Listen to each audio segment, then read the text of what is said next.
Welcome back to Open Up. Sports anchor Bobby C. live on location at the site of the old Yankee Stadium, where these new community fields are starting to take shape. Let's look back and see how this ballpark and these fields help shape the career of one Bronx-born major leaguer. Kansas City Royals infielder Mike Aviles feels right at home at Yankee Stadium. The Bronx native who grew up in the Castle Hill section and spent many of his afternoons at the houses of grandparents on Fox Street and Leggett Avenue, just a few blocks from the ballpark, will always have a special place in his heart for his hometown and the house that Ruth built. It was Mother's Day 1997 when a 16-year-old Aviles was walking through Monument Park during batting practice and nabbed a ball that flew over the left field wall at the old stadium. His first big league souvenir came on a day when the Yankees were playing the KC Royals. Talk about a sign from above. Flash forward to 1998.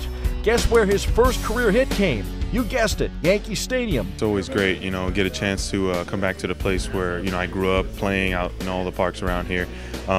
Anytime you get to come here, you get family in town, plus you're also, just the atmosphere, just being around. Everybody always says it's kind of tough to play here with all the fans and stuff, but to me it kind of feels home because I grew up around these people. I know, I'm just like one of them, and that's the good thing about it.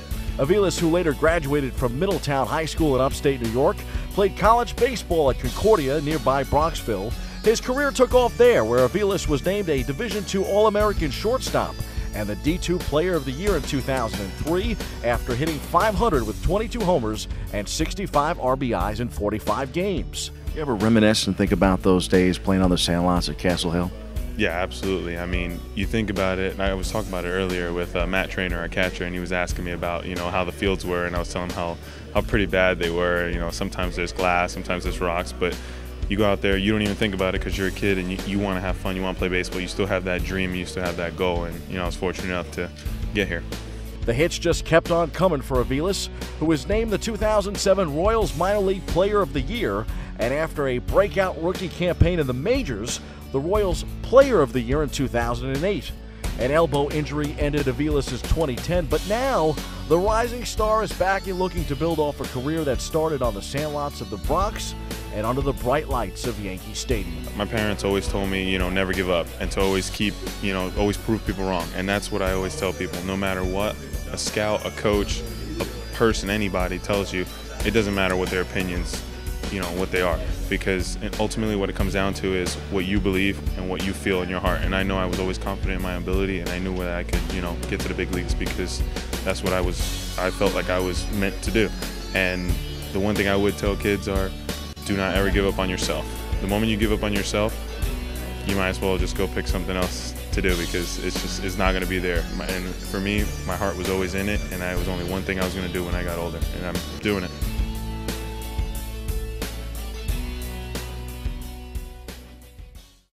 Mike Aviles will certainly never forget the old Yankee Stadium, but now he's going to have to do some damage here at the new ballpark at 161st and River Avenue, and for that matter, so are the Yanks.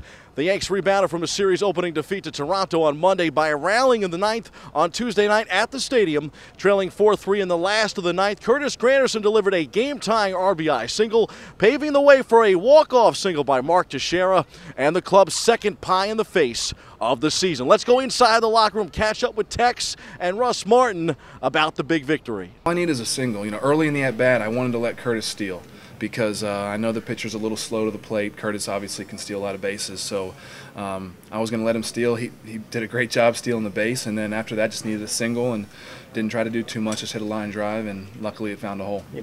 We hear a lot about we're a home run team and we don't really get hits when there's guys in scoring position, stuff like that.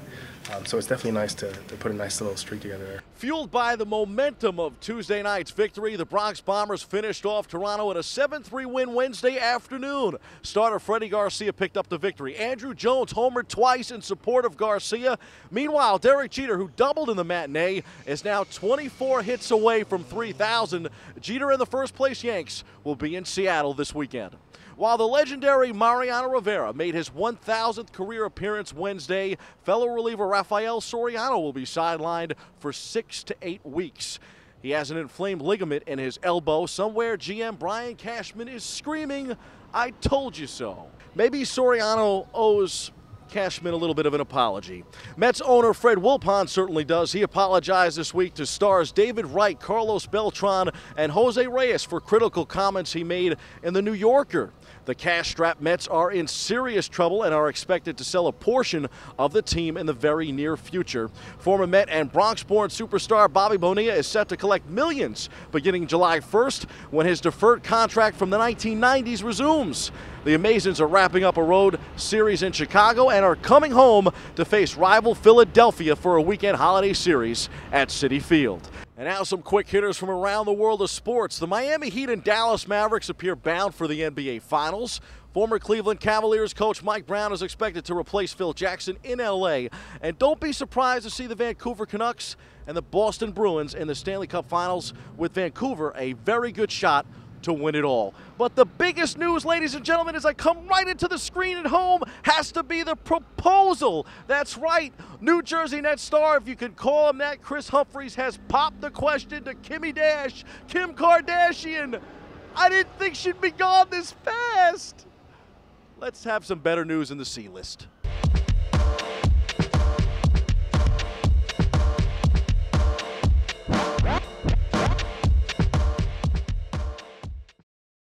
Welcome back. Today in the C-List, we're going to talk about this guy right here, the captain, Derek Jeter, now 24 hits away from the magical number of 3,000. It's hard to believe, but none of the Yankee greats of yesteryear have ever accomplished this feat. That means no Babe Ruth, no Lou Gehrig, no Mickey Mantle, no Joe DiMaggio. This guy, the captain, has a chance to be the first, which of course is unbelievable. Here's my prediction, since I love to give them to you.